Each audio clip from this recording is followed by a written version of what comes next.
Steel City. Is everybody ready to go? Let's proclaim the greatest radio show. Welcome, spread fans, to another great episode. I'm your host, Jim Stella, in studio with J-Big Easy and JK47. It seems that Johnny Parlay has left us, so don't expect to hear from him until probably next football season. Blue Rooster. Oh, yeah, you got to check out the Blue Rooster podcast. You guys can hit us up on Twitter at bet_the_spread. Hit me up on Twitter at betjimthewin. You can live tweet us even though our show's not live. But we're going to talk about the Baltimore Orioles. They're off to a hot start, 7-0, 5-0 at home, 2-0 on the road. What are they doing? What's the recipe for success down there? Is it all Buck Showalter? Because I love that guy. They've been getting it done as a team. They outscored their competition 40-22 to start the season. That plus 18 differential is the best in the American League. So they're getting it done with their pitching and with their offense right now. Sorry, Dash. Go ahead. Unfortunately for Baltimore Orioles fans, I hate all of you because I hate the Baltimore Ravens, and I can't like another Baltimore team with a bird mascot. It's too close. I like the Orioles. So I have to hate everything in Baltimore except for my friend. There you go. I've always kind of liked the Orioles anyway. Nobody asked you, 47. Look, they're the only remaining undefeated team in the majors at this point with that 7-0 start. It's their best start since moving to Baltimore in 1954. And who was it that was talking about Baltimore has two teams that were formerly named the Browns? Was it you, 47, or you, Easy? It's the St. Louis. Yeah. They were the St. Louis Browns at one point, yes. And the Cleveland Browns went to Baltimore, and now they're the Baltimore Ravens. That's crazy. The Cleveland Browns, I know, got their name from Paul Brown. The Cleveland Browns technically left their name in Cleveland. Well, yeah, but I'm saying the Cleveland Browns became the Baltimore Ravens. Right. But they, like most teams, when they relocate, bring their name. Yeah, and then, a lot of they teams can do. change it, but they actually weren't allowed. They had to leave the name Browns in Cleveland. Yeah, I don't think the Baltimore Orioles did either. They used to be the St. Louis Browns, and this 7-0 start is actually their best start since they were the St. Louis Browns when they were 9-0 in 1944. Were their uniforms orange? I do not know what the St. Louis Browns uniforms look like at all. You're brown. Brown? Maybe. It could have been brown. Who knows? But this was their first 7-game winning streak since 2005 as well. Their first 7-game winning streak since 2005. That's ridiculous. They're garbage. Yeah, look, they had a terrible spring. No one thought much of them coming into the season, although that shows you a spring means absolutely nothing. It's just like the preseason in football. Believe it. It's garbage. Please believe it. Now, look, in the offseason, they signed that Korean outfielder, Hyung-Soo Kim, for $7 million. He had a terrible spring. He lost the starting job to Rule 5 pick Joey Ricard prior to the season starting. Actually, though, Kim is 2 for 3 coming off the bench to start this season. He was actually, they were going to start him in the minor leagues, but he had an option in his contract where if he was going to get sent to the minors, he could go back to Korea instead, and he said that's what he'd do. So they decided to keep him on the 25-man roster. But Joey Ricard, this guy is already a fan favorite. Like I said, he was a Rule 5 pick coming over from Tampa Bay. Now, if he doesn't stay on the 25-man roster all season, he goes back to Tampa Bay. But it looks like this guy can stick. He started the season at the very bottom of the order, batting 9th. But he's already quickly moved up into the leadoff role. He's hitting 370 with a 367 on base. You don't see that too much. And on base percentage lower than the batting average. But that will change, obviously. He has a home run, 3 runs, and 3 RBIs and 27 at-bats. And if you look in the minors, he showed a very high walk rate, and he has very good speed. The one thing he doesn't have is much power at all, but I think he can succeed here in the leadoff spot. And you look, Manny Machado, obviously your beast, 3 home runs already on the season. He's hitting .414. Chris Davis has gotten off to a pretty good start, hitting in the 3-hole. He's hitting .240 with a 387 on base. Already has 6 walks compared to 10 Ks already as well and 25 at-bats, so that's ridiculous. But he has 3 home runs, 7 RBIs, and 8 runs as well. He hit a 3-run homer off Kimbrel the other day to beat Boston 9-7. I think that was Monday. And then you got Mark Trumbo in the cleanup spot. Now, I'm not a big Mark Trumbo fan, and neither are you, right, 47? Yeah, he is what he is.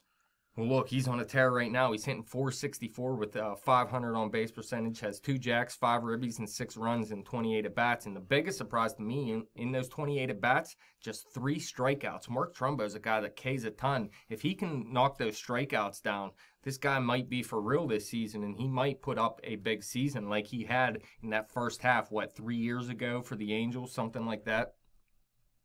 You got Matt Wieters in the 5 spot. At least this is the lineup they threw out yesterday, and it's the most used lineup. I mean, they mix it up here and there or whatever. But Matt Wieters, he hasn't got off to a good start, although he does have 6 RBIs already in 24 at-bats. Now, Pedro Alvarez, he hasn't done anything yet. He's hitting 105 with a 261 on base in 19 at-bats. He's only K'd 5 times and took 4 walks, though, so it looks like he has a little bit of patience at the plate right now.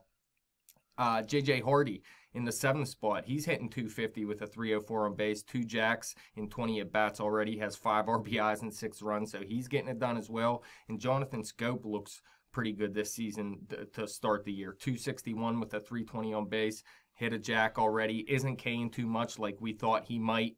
Only 3 Ks in 23 at-bats. Took 2 walks as well. So this lineup has been pretty good from top to bottom outside of maybe Wieters and Alvarez at this point.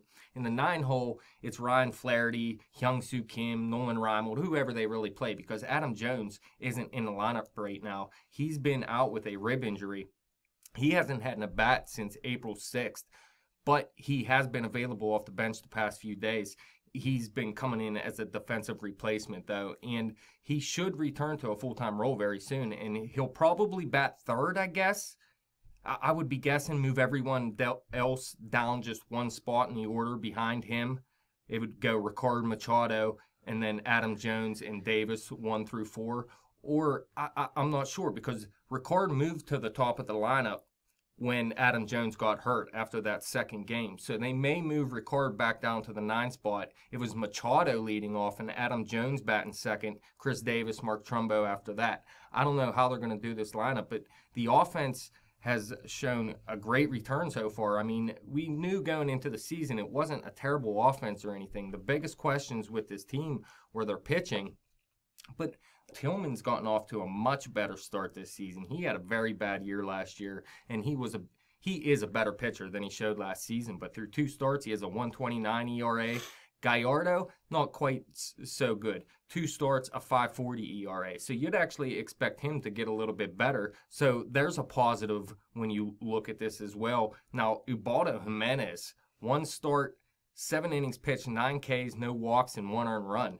Is he going to be able to keep that up, 47? You know, I mean, he's shown at times in his career, I mean, that he can be a brilliant pitcher out there on the mound.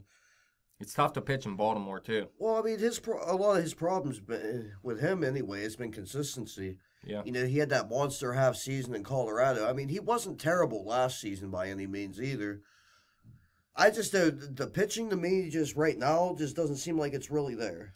Yeah, you got Mike in the long run, anyway. At the back end, you got Mike Wright and Vance Worley. Now, Vance Worley, he let up 2 earned runs in 4 2/3 inning in his 1 start. Mike Wright, 4 earned runs in 5 innings in his 1 start. There, I see a little bit of trouble there, and you're going to get some losses very soon if they stay in the rotation. Although, I mean, one of them staying in the rotation at the very back end isn't terrible. And let's not forget, Kevin Gausman, he's on a DL right now with a shoulder injury. He actually has a couple more rehab starts, and he'll be returning. So when they get Gausman in this rotation, man, I mean, if Tillman can bounce back from last season, and do what he did in these first 2 starts, not necessarily that good. He's not going to have a 1.29 ERA. But if Tillman can bounce back, he's going to be a little bit better than he showed so far. And if Jimenez can pitch all right, Gausman, I think, has the biggest upside of any of these guys. So if he can step in and pitch like a number 2 or number 3 this season, it's not terrible, but I agree with you. I mean, there's still a lot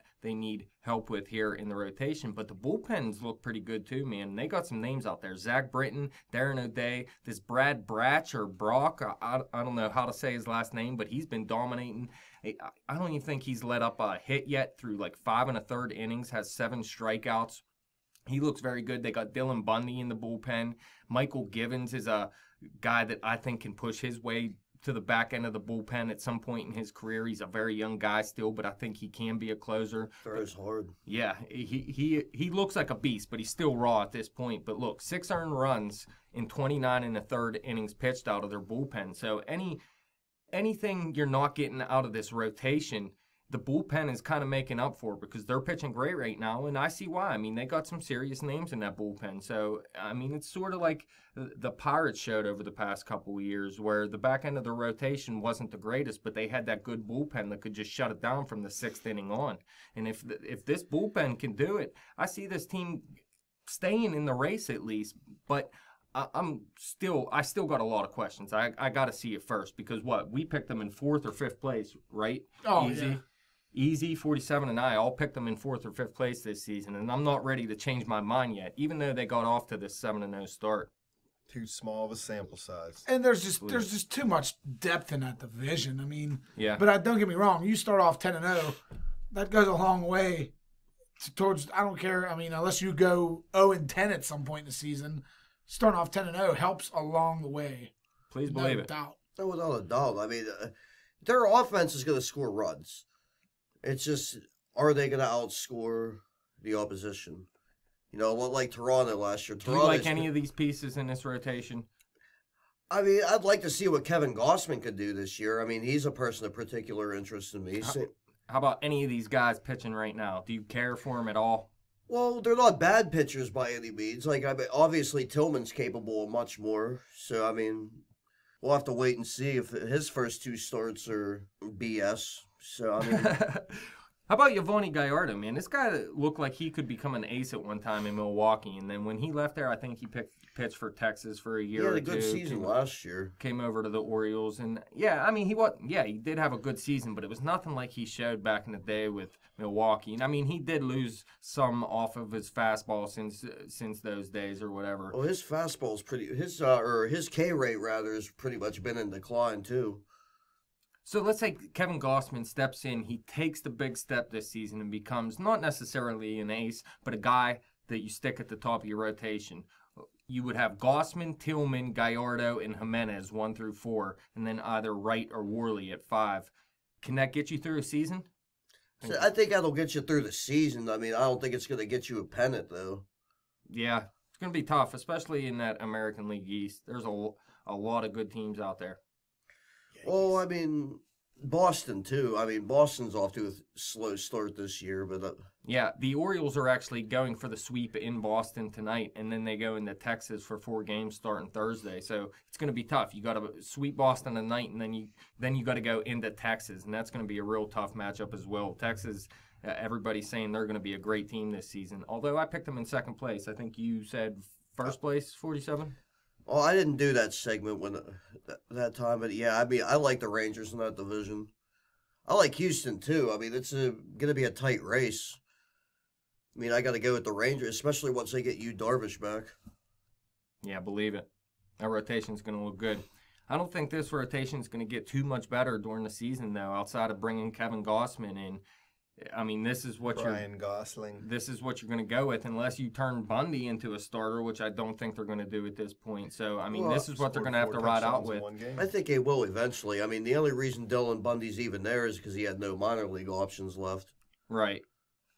So, I mean, they drafted him 4th overall. He really hasn't pitched that much. But, I mean, I'd like to think that they have plans for him as a starter. I would hope so. Do you think it's going to be this season, though? You think he'll get a shot? I think he'll work his way up there. I mean, if they're hurting for pitching in the rotation later on in the year, you know, I mean, it might be wise to see what you got. They could always make a move at the deadline. But until then, I mean, this is what they have, and this is what they're going to have to go with outside of Gossman. I mean, there isn't too much in their minor league system that's about ready to step into this rotation. But that's about it. They're 7-0 right now. I'm not sold on it. I still think they're going to end up at the back end of this division. Of course. Saying the same thing. Yeah. 47. I'm still going with 4th place, but we'll see. I mean, the 7-0 start is impressive. And I'm high on this Joey Ricard, man. I took a look at his minor league numbers, and this guy could be for real. And that could really help out this lineup with Ricard, Machado, Adam Jones, and then Davis. I think that's a great 1 through 4 if Ricard turns into that type of player. We have a solid lineup. Yeah, it's not bad. Pedro, Pedro Alvarez. Well, you stay up, Pedro. Fans, let us know what you think about the Orioles. Hit us up on Twitter at bet_the_spread. Hit me up on Twitter at betjimthewin. Go like our Facebook page at facebook.com/betthespread. Keep coming back to the YouTube page and click and subscribe. youtube.com/betthespread. Where you at, Baltimore?